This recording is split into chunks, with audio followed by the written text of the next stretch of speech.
Hello and welcome, everyone. And I'm hoping that we're live. Welcome, and we thank you for joining us.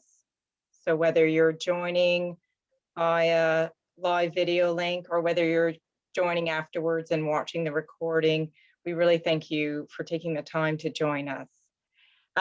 My name's Kim Campbell, and along with my team member, Jane Brown, we're both joining you today to talk a bit about the Support After Suicide program in Wellington County.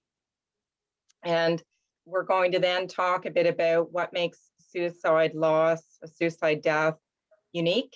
And then we're going to provide a bit of conversation about some tips for supporting someone when they're grieving, because we know that that can be really difficult to do. So we'll be providing some tips and just some context around that. So the Support After Suicide program is part of Here for Hope. And Here for Hope is a community-based life promotion and suicide prevention initiative. And it's a project in Wellington County that is focused on both promoting hope and fostering resilience in the community. So in the early development phases of Here for Hope, there was a lot of community conversations about what were some needs in the community, what were some gaps. And one of those needs that was identified was support for people after they've had a loss from suicide. And so in 2020, the Support After Suicide program was created in response to that need. So this innovative Made in Wellington County program is a partnership between CMHA, Wellington Waterloo, and the Wellington OPP with ministry funding from the Ministry of Solicitor General. And so the team includes myself as the mental health clinician for the program, and my colleague Jane Brown, who's here today, who's the peer navigator, and she's going to talk a bit about that. And then the third member of our team is Christina Baracco, who is an OPP officer and mental health coordinator in Wellington County. And so the team, the Support After Suicide team, we reach out proactively to community members, families, and others that are impacted by a suicide loss. We provide support in the immediate crisis. So we know that every individual is different and all needs are different, but we reach out and offer our support. And we also offer support in the days and the months after that as needed to individuals, families that are impacted. So I'll now just pass it over to Jane. Jane, you can talk a bit about what you do as a peer navigator. Sure, thanks, Kim. Hi, everybody, and welcome. As Kim said, my name is Jane Brown, and I am the peer navigator with the Support After Suicide program. And you might wonder, what the heck is a peer navigator? Well, what I bring to the program is lived experience of loss by suicide of my father, one brother, and one sister. And although I don't know how the people I support feel, but I do know how I felt after I lost my loved ones by suicide. And so I really try and just walk alongside them in their journey of grief. Great. Thanks, Jane. And so we work together as a team, and we have Christina Baracco, and we receive referrals, and we work together as a team to get out and offer our support as soon as we can. So we offer bereavement counseling, peer support, grief groups, and resources that meet the unique needs of a suicide loss. And we also refer out to community resources as people need them. The other thing that we do is go out into the community to provide education and support. So that might be workplace groups, congregations, and workplace teams, and community groups that have been impacted by a suicide loss. And also, just one thing we forgot to mention at the beginning is we are going to leave time at the end of the webinar for questions and answers. And there's a question and answer button at the bottom of your screen, and we will take those questions at the end. And we're going to be talking for about 45 minutes, so there'll be about 15 minutes for questions and answers later on. So thanks. So Kim, maybe you'd like to talk about a little bit and help the audience understand why a death by suicide is a little different than other deaths. Yeah, and I think as today goes along, you and I will provide some different context about why that is the case. I mean, the death of a loved one is always really difficult and often devastating, but suicide is unique. It is a very sudden and shocking death, and because there are so many narratives around suicide and stigma around suicide and also mental health, this can often cause those that are bereaved to feel marginalized and silenced and isolated.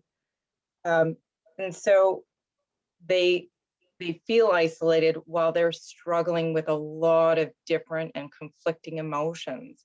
So sadness, grief, shock, anger, uh, and sometimes shame, which we'll talk a little bit about. And so, Jane, because you have some lived experience, you're able to share what your experiences have been with some of those things that I just talked about. Yeah, and Kim, as far as the shock goes, the most shocking death in my family was my father's death by suicide, because that was the first one before my brother and my sister. And so it was, I just couldn't believe it. Like I just was in such shock to think that he was dead, much less so quickly, because I had just talked to him and I knew he had just been out playing cards with friends of our family. And I was so sad because I hadn't been able to say goodbye to him as I had with my mom, who had died 10 years earlier from cancer. And suicide was just so shocking that when I remember when I was first on scene, when the police were there, I thought for sure someone had murdered my father. And I remember the police must have thought I was a little off my rocker, because I'm like, you have to get out there and find who did this. And they were wonderful. They were very calming, even though I was so upset and in such shock. But I just couldn't comprehend that my dad, the life of the party, a great conversationalist, had lots of friends, was a very successful businessman, had all the love in our family. I just couldn't comprehend that he had taken his own life. Yeah, yeah, absolutely. So that shock and disbelief, and even when somebody has struggled for a long time, it's still very shocking. And the other thing that can be really difficult is that a suicide death really takes away from, for many, not just the dignity of the person who's died, it can feel like, but also for the family, because it can often be a really public death. The emergency services are arriving, there's police at the house, as you said, and this often brings a lot of unwanted attention to the family. Yeah, Kim, like when I remember arriving and when the police were there, and the neighbors knew something was going on, and people passing by on the streets knew something was going on, and it was a small town, so word gets out pretty fast when police are on scene somewhere. And so, I found out that my dad had died the same time as everybody else, and there was no dignity in that, with just so many people around at such a private time for our family. And to add the complication of the police having to be there because they have to investigate the scene and confirm that in fact it is a suicide, Yeah. that's just a lot for a family to process all at once. Yes. Yeah, absolutely. And although it is not always the case, as I mentioned before, often there's shock. Sometimes there's, complete disbelief, and sometimes not. But one of the really difficult things is kind of that all of those questions of why, why did they take their life? Why did they, leave the people who love them? That sense of why would they do this, and why did they choose to die in this way?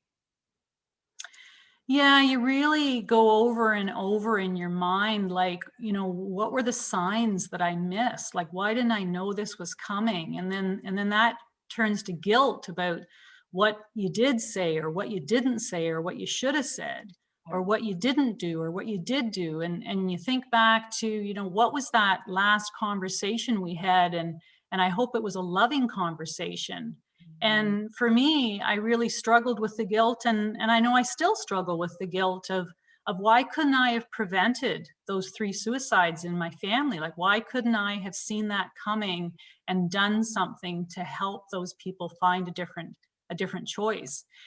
But the more I learn about suicide, the more I have to accept that suicide is not about wanting to die. It's about struggling to live.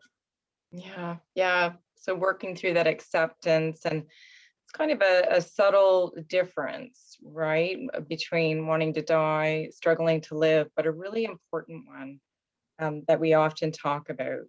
And one of the really difficult things for those bereaved to talk about, Jane, is it's a sort of a painful and difficult thing to talk about, is that when there has been a long struggle, that there that there may be a sense of relief or release. And so you and I know by talking with people that people can hold on to that for years, because that is just so daunting to talk about. It feels so much guilt and shame around that.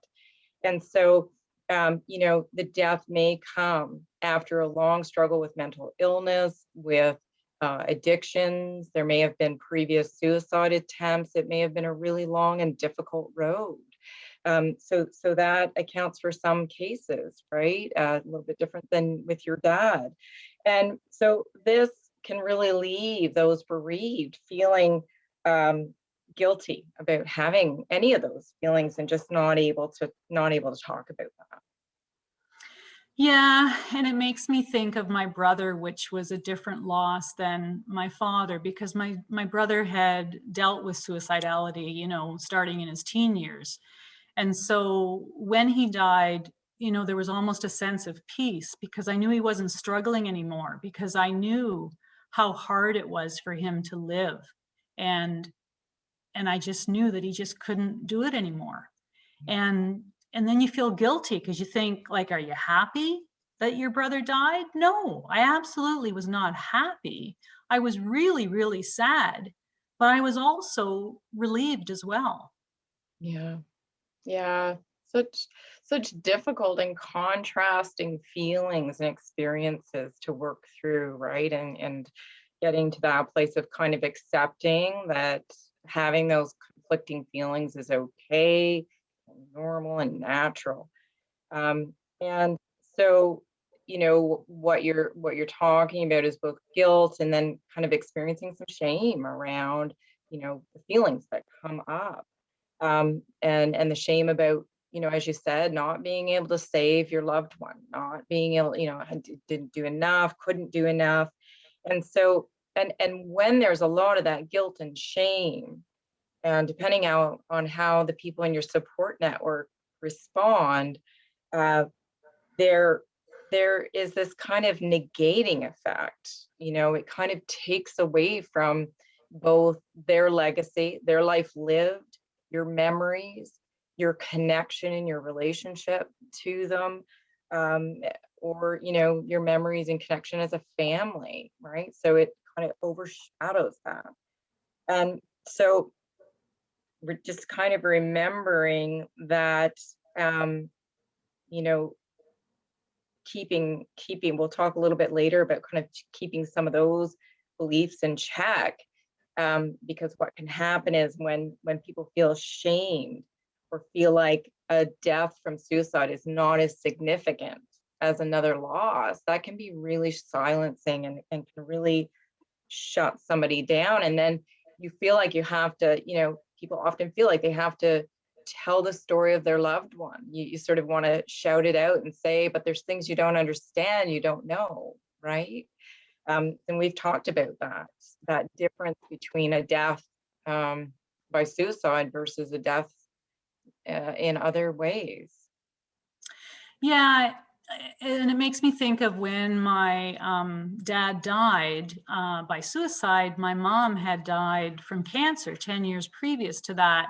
And I was really made to feel that somehow my mother's death was more honorable or more significant because she hadn't chosen to die. And when my dad died, like both my parents were gone.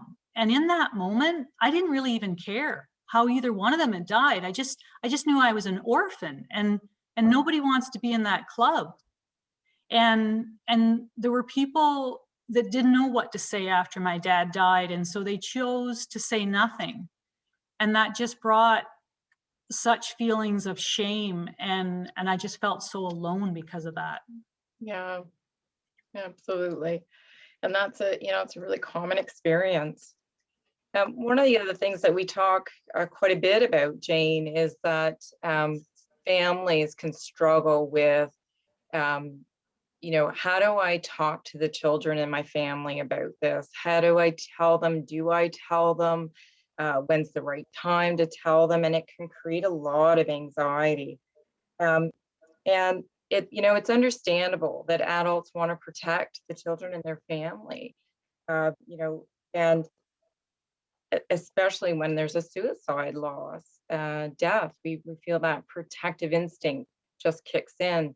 But we know that secrecy in families can really undermine trust, especially, if you're the sort of primary caregiver. It can really undermine trust.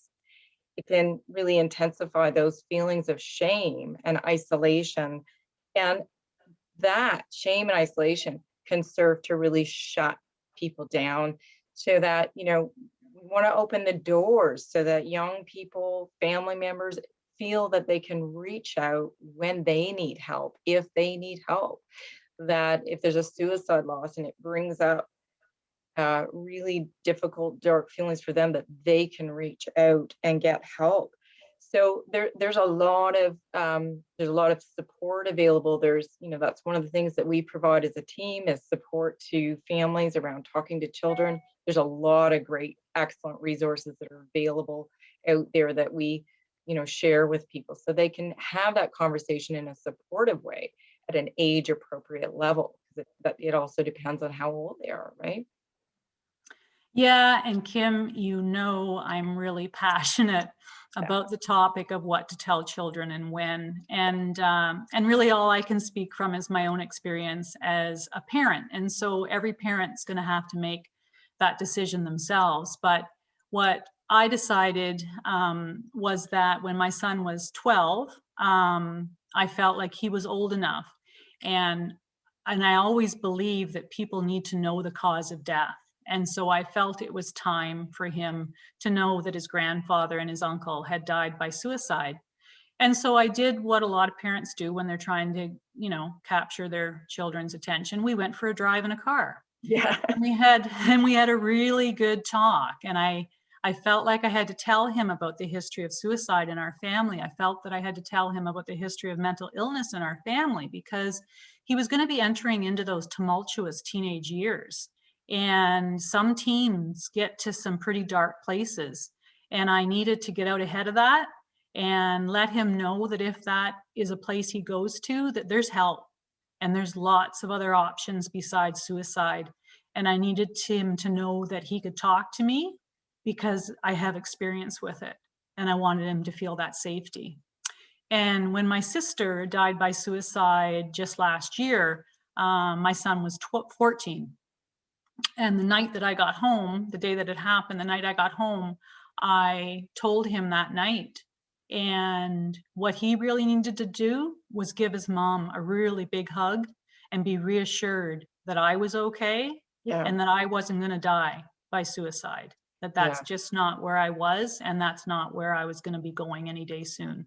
Yeah. And that's just so important because kids are really smart. Like, they know when somebody's keeping something from them. And if they don't find it out from you, they're going to find it out from somebody else. And I didn't want my son to feel betrayed by me. I wanted him, and I wanted to control what information he was getting too. I wanted him to get the facts, not Yeah. something from who knows where or Yeah. who knows what. And I just really believe, and you know this, that I really believe, and I know you feel the same way, that the more we talk about suicide is the more we prevent suicide. Yeah. Yeah, absolutely. And I mean, it takes incredible courage as a parent to step into that, to be able to have those conversations. But you're right, it's so much about creating safety and reassurance, because sometimes we assume that kids aren't processing all of these things, and they might be processing them, and they might be really worried, who's next, or what could happen. They need that sense of security to know it'll be okay.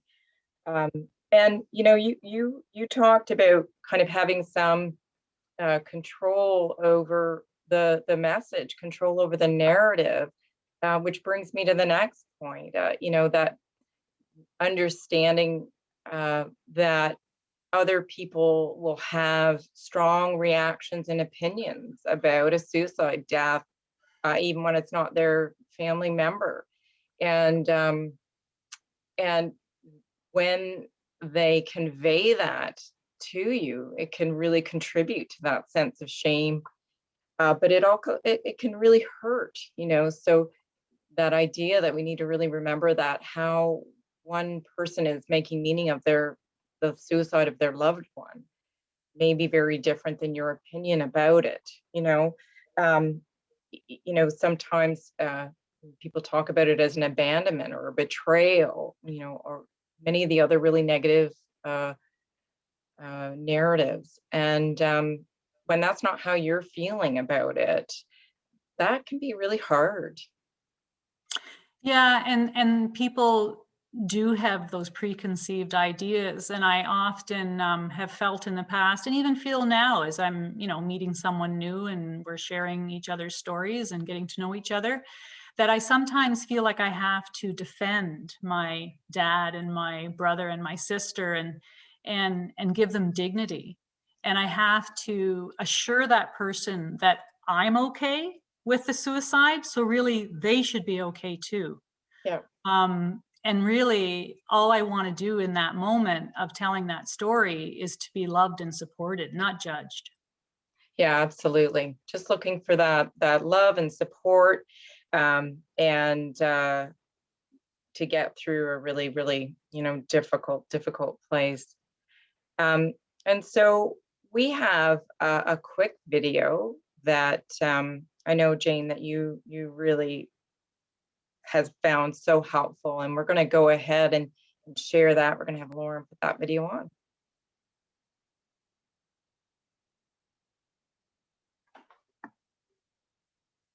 So, what do we do about all the pain we see in the world? All the pain we feel in our own lives? And why does it seem like our best efforts to help somebody feel better always backfire? I've been studying intense grief and loss, baby death, violent crimes, accidents, suicides, and natural disasters. And I've learned something really interesting. Cheering people up, telling them to be strong and persevere, helping them move on, it doesn't actually work. It's kind of a puzzle. It seems counterintuitive, but the way to help someone feel better is to let them be in pain. This is true for those giant losses and the ordinary, everyday ones. Educator Parker Palmer writes, "The human soul doesn't want to be advised or fixed or saved. It simply wants to be witnessed exactly as it is." He's talking about acknowledgement here. Acknowledgement is this really amazing multi-tool. It makes things better even when they can't be made right. For example, somebody's struggling. Their baby died, or there's been a bad accident, or their mom got sick, and they're just sad. It's way more helpful to join them in their pain than it is to cheer them up, but here's what we tend to do instead. "You have 2 other children, you need to find joy in them." Or, "You know what you need? You just need to go out dancing and shake it off." Or, "I felt really sad once. Did you try acupuncture?" We're not really sure what to do with someone's pain, so we do what we've been taught. We look on the bright side. We try to make people feel better. We give them advice. It's not like this is nefarious. I mean, we try to cheer people up because we think that's our job. We're not supposed to let people stay sad. The problem is, you can't heal somebody's pain by trying to take it away from them. Now, acknowledgement does something different. When a giant hole opens up in someone's life, it's actually much more supportive to acknowledge that hole and let pain exist. It's actually a radical act to let things hurt. It goes against what we've been taught. In order to really support you, I have to acknowledge that things really are as bad as they feel to you. If I try to cheer you up, you end up defending yourself and your feelings. If I give you advice, you feel misunderstood instead of supported. And I don't get what I want either because I wanted you to feel better. It's pretty rare that you could actually talk somebody out of their pain. Rarely does the admonishment to look on the bright side actually heal things for someone. It just makes them stop telling you about their pain. It's so tempting to try to make things better. When somebody shares something painful, it's much more helpful to say, "I'm sorry that's happening. Do you want to tell me about it?" To be able to say, "This hurts," without being talked out of it, that's what helps. Being heard helps. It seems too simple to be of use, but acknowledgement can be the best medicine we have. It makes things better, even when they can't be made right.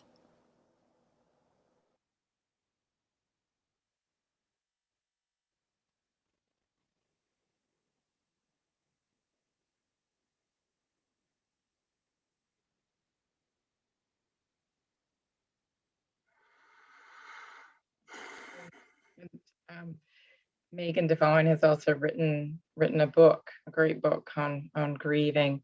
So, Jane, what resonated for you when you saw that video?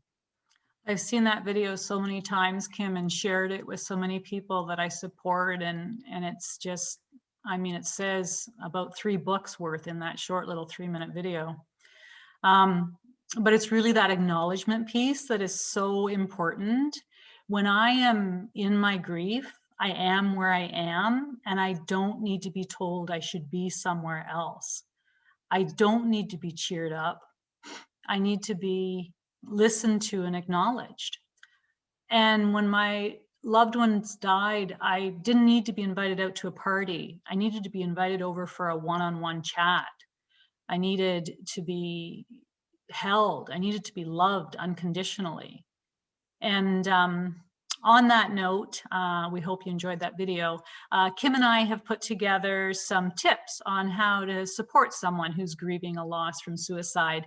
And knowing how to support someone after a death is tricky, and a lot of people aren't comfortable with it. And suicide just makes that a little more challenging because of the shock and the stigma. So that support for people when they're grieving that loss by suicide is so critical. So we're hoping that some of these tips might help you feel more comfortable reaching out if you're ever in that situation. Yeah, absolutely. And we've worked on tips. We've looked at research. We've listened to the people that we've provided support to, and I'm sure we can continue to build on this kind of a starting place. And again, every situation is so different, but this is a good foundation, I think, for how to reach out and provide support. And it starts with that really simple initial stage. It's so simple to reach out and stay connected, and yet it can be really, really intimidating. And we understand that, right? It can be very anxiety provoking to call somebody when they've had such a tragic loss. But we know that families often feel stigmatized after a suicide, and when their supports pull away, withdraw, or avoid them, that can really deepen that sense of isolation, and they can feel judged, they can even feel blamed. So even if you're not sure what to say, you know, reach out, reach out. and let them know you're thinking about them and offer support. Those who've lost a loved one will always be grateful when you just reach out and say, I'm thinking about you. Please, is there something I can do to help? Even if you're super awkward, even if you say, I don't know what to say, I'm just thinking about you. That's okay, right? Yeah, Kim, that makes me think of when my dad died. I've talked a lot today about the differences between when my mom died and my dad died, and there was a difference in who came to the funerals too. And I remember this guy I went to high school, walked into my dad's funeral, and my dad had coached him in hockey, and he'd gone on to find a lot of success in hockey. Like, let me just say right now, I was dating the wrong guy in high school. But anyways, that's another story. Um, he he came in and he looked really uncomfortable. He looked like he didn't know what to say and he didn't know what to do. So I just went over to him and I gave him a hug and I just quietly whispered to him, I am so thrilled that you're here. And Dad would be so thrilled that you're here today. And I will always remember that he made the effort. Yeah, we hear that from people all the time. They so remember the people who make the effort in whatever way, that they reach out. And even if that phone call, I was thinking too, Jane, even if that phone call is hard, sometimes just dropping off a note, I'm here, I'm thinking about you, right? If that's the first step, that feels comfortable, right? So we really invite people as well to check in on your own stuff first. We know we all have them. We have lots of thoughts and beliefs and biases and discomfort around suicide. Of course we do. And as well as mental health.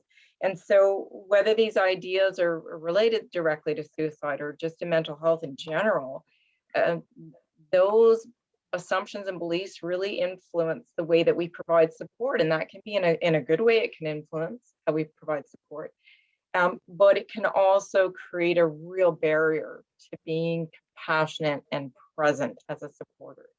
So remembering, we referenced this before, remembering that the way that you're making meaning of this suicide death is not necessarily the same as how the bereaved is making meaning of it. So really staying open and receptive to what the bereaved needs in terms of support in that moment is so important, right, Jane? Oh gosh, yes. I think about some of the stories I've heard from some of the people that I support and people just saying really unhelpful things like, "Oh, he must have been really mentally ill to commit suicide." And there's two things there. First, not everybody that's mentally ill experiences suicidality. And not everybody who dies by suicide had a mental illness. So you just can't make those assumptions. And the other thing is that the language has really shifted around suicide and the word commit because it really insinuates a sin or a crime. And all that does is add on to the stigma and prevents people from reaching out for help. Yeah. We want people to know that if they're feeling in any way, identifying or feeling suicidal, that they can reach out as well. We want to reduce that stigma. And yeah, language really does matter, for sure. And, the other thing about, what to say is sometimes less is more, right? So not saying something just to say something. And we do that out of nervousness and we're human. We can always do repair if we say something that we blunder through it. But we really talk a lot about avoiding hollow reassurance, just saying things like, oh, at least he's no longer suffering, or everything will be okay, uh, because it doesn't feel okay for the bereaved. They're not okay when you're reaching out to them. And what they really need, as you said, is just the opportunity to express their grief, their pain, and their loss. That's just so important, right? Absolutely. And, when people say those cliches, I know they have the best of intentions. But when you're in that place of grief and you're being told you should be somewhere else, it almost makes you feel like am I doing something wrong? Should I be here, but I'm only here? And it almost makes you feel like a failure. And you're thinking, my God, like I can't even grieve properly. Right. Yeah, like the video said, just acknowledge and be there and listen. Yeah, acknowledgement is such a perfect word for it. So we talked about reaching out and staying connected. We talked about checking in with our own sort of assumptions and biases. And we talked about, not just avoiding all those cliches. The other really important thing around a suicide loss, and it's very tempting for people to do this because they're going through it in their mind, but not to ask for an explanation. We hear this from clients, and we know that your role as a supporter is just to be there to support and listen, acknowledge, and because often when people lose someone to suicide, they feel like they're being grilled. Did they leave a note? Did you see this coming? Did you try to do this? Did you do this? And so they really need room to go through their own processing and they'll have lots of their own questions about why. And we just need to acknowledge, support, and listen, right? It's so important to resist those temptations, even though you might need time and space to work that through on your own. And maybe you need some support, but for the bereaved to be open and acknowledge. Yeah, and I remember so many stories from people I support about people asking, inappropriate or unhelpful questions, like about the suicide note. And that's just such a private piece of information that if somebody wants to share that with you, then they can share that. But it's an inappropriate question because it can make a grieving person feel if their loved one didn't leave a suicide note, well, does that mean that they really didn't love them? Is that why they didn't bother writing me a note? Or, when you talked about seeing it coming, like if they didn't see it coming, does that mean somehow I'm at fault for what happened? Like, is this my fault this person died? And so again, just listen, and listen some more. That's Yeah. the best thing you can do to support someone who's grieving a loss by suicide. Yeah, absolutely. And baking some cookies is good too, right? And I think that you know when when we reach out and all of these things are kind of going through our mind, just taking a moment to check in with yourself and just kind of some deep breaths, just so you can be present. We know that it's very hard to be a supporter. It's really tough news to receive. So uh, and and Jana, the one thing that is important, always ongoing, is, this is part of the grief journey, is remembering that um, the in the shock of a suicide, we really have to remember that the suicide is not the most important person, not the most important part or thing about that person. So we can get really focused on that moment of suffering and that moment of death, rather than remembering that their life is about so much more, right? So when we reach out, really acknowledging the person's, using their name, and saying, I'm so sorry to hear about Susan. The moment I found out, it just made me think about, how Susan was so great at making us all laugh, right? And even if you didn't know the person who died really well, saying, I remember how much you talked about how you loved to go fishing with your dad. And so really acknowledging the life lived, not just that death. And then, also being aware that if there has been a long struggle with mental illness or with physical illness, that the family may want to recognize that ongoing illness is the cause of death, that they may need to kind of work through that, and that's okay. We just, again, support and listen, right? Yeah, and Kim, that makes me think about when my dad died. I got this letter from this old boyfriend of mine, and he was a little cagey when he started the letter. I don't know whether you wanted to hear from me or not, but I heard about your dad. I just wanted to reach out, and he went on to share some really great memories that he had of things that he and I had done with my dad, and how much he looked up to my dad. And he just said that he cared, and he just said, if there's anything I can do to help, please let me know. And it was just the best thing for me to read that day, because I wanted to hear stories about my dad. I wanted to hear the funny stories about my dad. I wanted to hear what a big impression my dad had made on this man. And one of the best things about that letter too was he never once mentioned throughout the letter how my dad died. He just Yeah. talked about how my dad lived. Yeah, yeah. It's such a wonderful testament to his life and how he touched other people, right? Um, and so, and that actually another good point that makes me think of is that, sometimes in the initial stages, it's hard to reach out. We feel intimidated. It's a bit daunting, but again, writing a note, and even if you didn't reach out in the beginning and you think, I really wish I did, it's never too late, right? Yeah.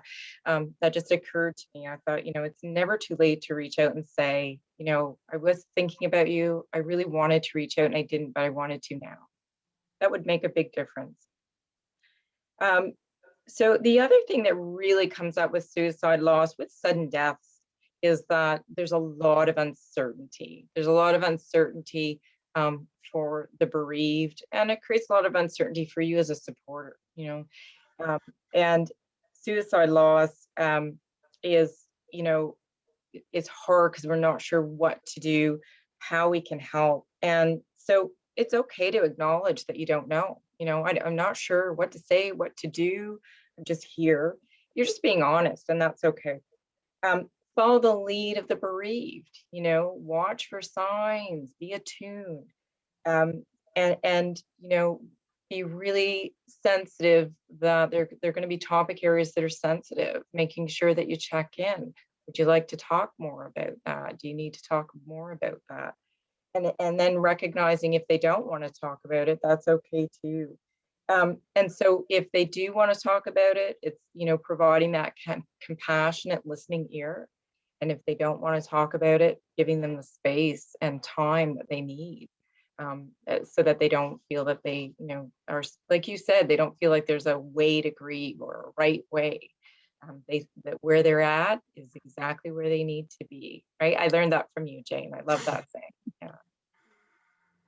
Yeah, it makes me think, Kim, about good friends that I've had through the 3 losses, and just knowing to just ask if I wanted to talk, and asking me if I wanted to talk when they had time to listen. Because sometimes I had a lot to say. I Yeah. had stories to tell. I had minuscule details to share. I had a lot to say. But those same good friends could read me well enough too to know that sometimes I didn't want to talk.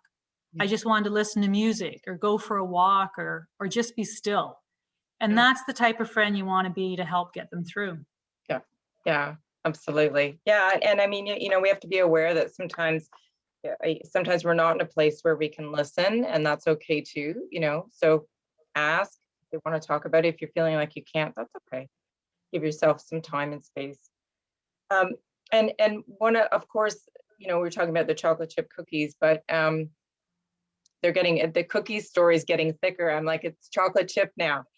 But help with practical things, right? Is that offering, and this can reduce some anxiety for the supporter. You don't know what to do something practical, right? So being able to, we all know when we've had those people in our lives who've jumped in to provide practical support, how valuable that is, right? So offering to, walk the dog, get some groceries, pick up your dry cleaning, whatever, watch the kids. I mean, can be so helpful. And I think recognizing that that's a good way for you to cope as well when you're feeling anxious. And so just ask them directly, what can I do to help? Can I get your groceries? Not being afraid to ask that question. Yeah, Kim, it makes me think of when my dad died up in Bruce County, and I was living in Toronto at the time by myself. And when I got the news, I'm in shock and I'm thinking, oh God, I got to pack for a few days. And I was calling my best friend who lived in our hometown. And I was talking to her and I said, like, I don't know what clothes to bring, because I was in my 20s and how I looked was very important to me. So she says, Jane, just pack everything and we'll figure it out when you get here. And that was so helpful because I was just so incapable of making such a simple decision in that moment. And then later in the day, when I got up there, she said, why don't you come and stay at mom and dad's with me, which was just down the street from my dad's house. And I'm thinking, oh my God, that's such a great idea because I've got 5 brothers and sisters. There's hardly any space in my dad's house. I'm the youngest. They'll probably make me sleep on the floor. So just those practical decisions that I just wasn't functioning well enough to be able to make them by myself. And then I also think about her mom after my brother died. I wanted to speak at the funeral and I was a little nervous about whether I'd get through, the emotions of what I had to say. And so, her mom said to me, she said, Janie, I'm going to sit in the front row of the church. And if you start to break down, I'll just come up and I'll take over. And I mean, she was serious about this. Like she practiced what I was saying so that she could do it really well that day. Wow. And it was just that safety net, knowing that she was in that front row smiling up at me, that got me through saying what I had to say in a very elegant, calm manner. But it was her help that made that happen. Yeah, that's beautiful. That is exactly the kind of support we need. And support in the short term is very important. And we also, one of our tips is to be there for the long haul. And really, really important. After that initial shock and the funeral and the celebration of life or memorial, the bereaved often kind of feel a bit of a void. When the casseroles stop coming, like we often say, right? And so often grief is it's approached or it's seen like this thing that is incredibly difficult, but something that you get over and move on from. And we know that it really isn't like that. It is a long and slow process, particularly with a suicide loss. And so this idea of closure is kind of elusive. And so this often means that people go back to work, they go back into their lives, work or school, and they're socializing and they receive messages. We hear this all the time that they shouldn't talk about their grief. It's time to move on. It's time to get on with their life. And so that acknowledgement ongoing is really important. Checking in, not being afraid to ask, how are you doing? How are you coping? And then not feeling like you have to jump in and provide solutions, being willing to hear the same story over and over again when people need to just do that processing. And then, showing up in ways to acknowledge special occasions, anniversaries and birthdays, because that's very meaningful. People will, it will make them sad, but they will also really appreciate that you remembered and that you're thinking of them, right? Yeah. Yeah, it makes me think a lot about people that I support and the stories that I hear from them about that moving on. And that moving on usually comes around the 1 year point for some reason. And Yeah. just so that everybody who's listening to us today, 365 days is not the magic number. Mm. Everybody's grief journey is individual. It takes as long as it takes. And if people start to feel that they can't share their grief, they start to keep it inside and it gets internalized and it turns to shame. And that can be so destructive. Absolutely. So you really do need to do exactly as you said, Kim, and keep listening for as long as it takes. And everybody's different. So there's no schedule. And when you talked about, the significant dates, I also hear from the people I support how meaningful and how touched people are to receive a card or a text on the anniversary of the death of their loved one, or on the birthday of their loved one, or around the holidays. that can be really hard to celebrate, especially that first year when that person is not at the table. It Yeah. can be really hard to be happy and celebrate with the rest of your family when you're so sad about that person that's missing and is always going to be missing from those family events. Yeah. And so, like Kim said, be there for the long haul, because the journey of grief is a long haul. Yeah, absolutely. And you know, that's one of the really important things about the Support After Suicide program, is that we, you know, we're able to provide that support and hold space for when people don't have somebody that they can talk to and go through and process those stories over and over again. And so so that it's really important to acknowledge that it's a journey, and bereavement groups too, right? Is that people really often connect well with bereavement groups because they have a safe place to tell their story as it evolves and changes along their healing and their grief journey.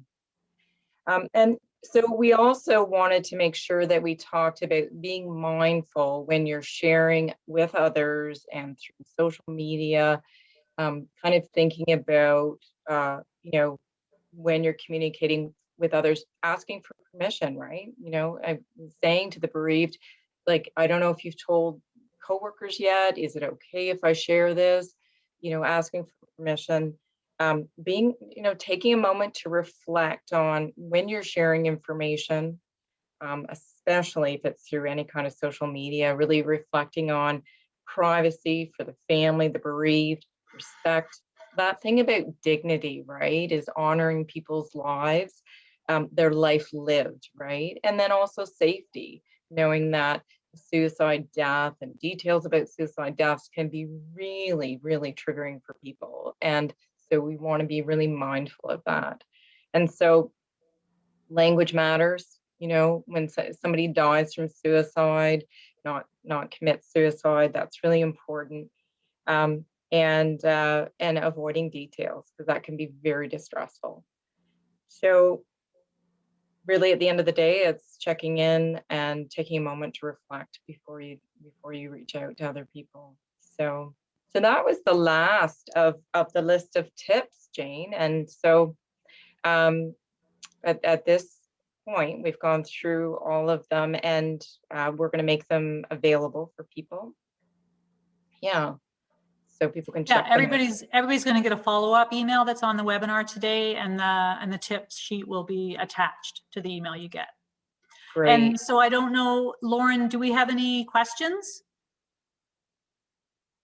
Lauren's our tech support, who you can't see, but she's very important to us. I don't see any yet, but they could still be coming in the next couple of minutes. So okay. Yeah. Okay. Yeah, we wanted to leave a few minutes to see if anybody had any questions before we wrapped up. We have a few less minutes than we thought we would have, but just opening it up if people have any questions.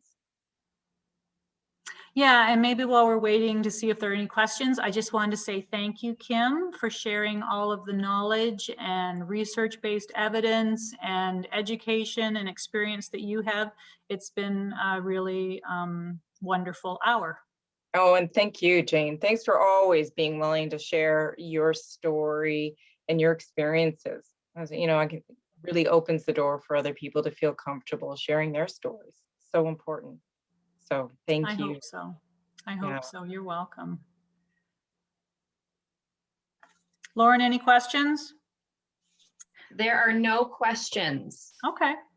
All right. Well, then maybe just again, thank you everybody who joined us today for your time and attention, and to the people who might watch this video at another time. Thanks for taking the time.